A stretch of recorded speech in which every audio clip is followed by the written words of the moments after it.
Nous venons de passer la station du solstice d'été. Pour la moitié nord de la Terre, c'est le jour le plus long de l'année. Au cercle polaire, le Soleil est resté 24 heures au-dessus de l'horizon. L'axe de la Terre est incliné de 23 degrés.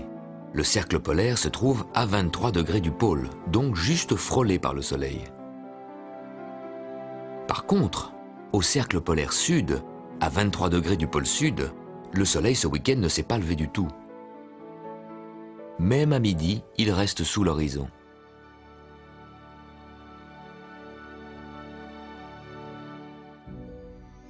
Les jours se raccourcissent en Nouvelle-Zélande et dans le sud de l'Argentine. Les saisons sont inversées.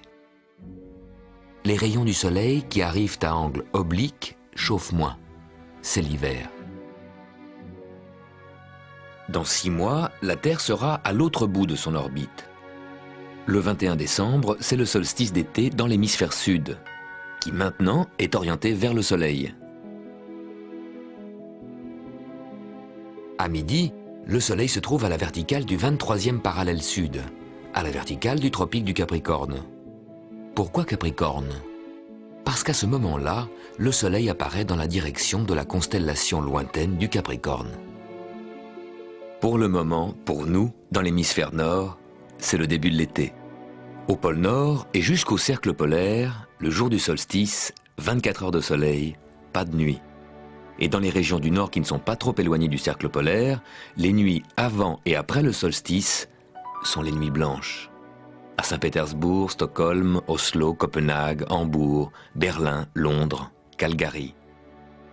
Dans cette partie nord du globe, le soleil ne descend que peu sous l'horizon. La lueur du soleil reste visible et semble glisser de l'ouest au nord, puis vers l'est.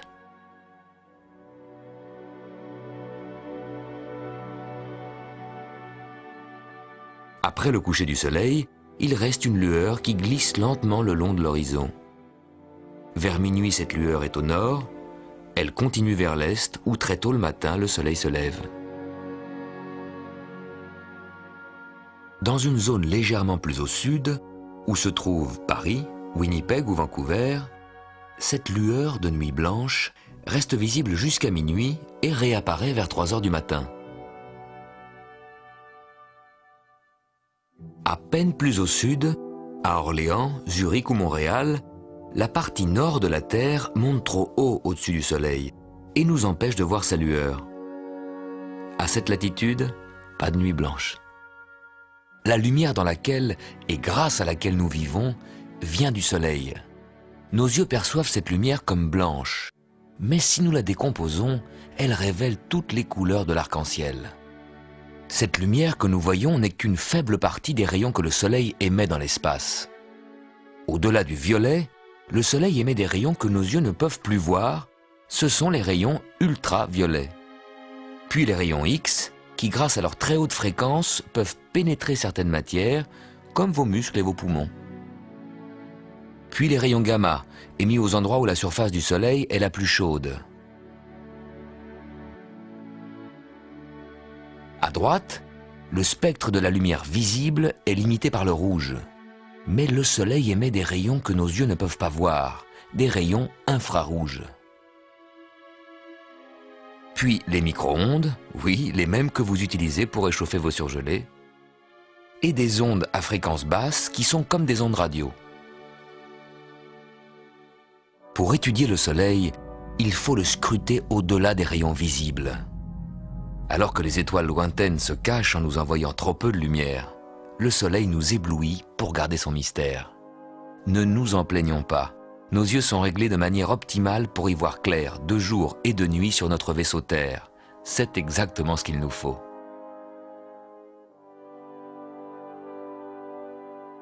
Attention, vous ne devez jamais regarder le Soleil sans protéger vos yeux. Des lunettes noires ne suffisent pas.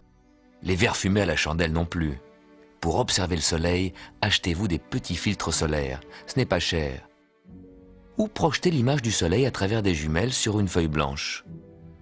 Vous verrez les taches solaires. Ce sont des trous dans l'enveloppe gazeuse du Soleil. Elles marquent l'endroit des éruptions. Vous pouvez suivre la rotation du Soleil en repérant de jour en jour les positions des taches solaires. La tache qui aujourd'hui est ici, sera ici demain. Les taches solaires nous servent de repère pour voir que le Soleil tourne sur lui-même. Mais elles nous aident aussi à voir le Soleil en 3 dimensions.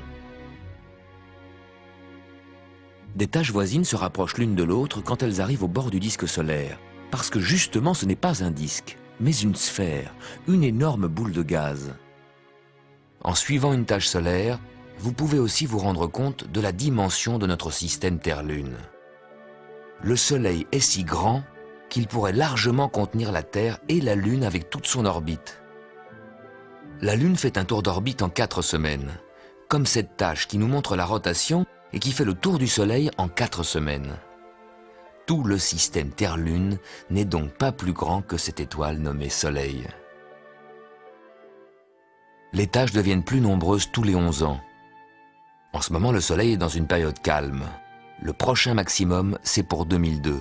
Ce sera la plus grande prolifération de taches depuis leur découverte par Galilée il y a 400 ans. Les taches nous montrent aussi le mouvement de la Terre. Si le matin vous repérez cette tache solaire ici, le soir, vous la retrouverez là. Ce n'est pas le Soleil qui a basculé pendant la journée, c'est la Terre. Le matin, le Soleil apparaît sous cet angle-ci. La Terre tourne, pendant la journée, le Soleil semble traverser le ciel. Le soir, il apparaît sous cet angle-là. Le Soleil n'a pas bougé, c'est nous qui le regardons sous un angle différent. Le matin, comme ça, le soir, comme ça. Tous les jours, avec ou sans tache solaire, vous pouvez voir le mouvement de bascule de la Terre. Au lever du Soleil, la Terre se tourne vers le Soleil, et le soir, la Terre couvre le Soleil.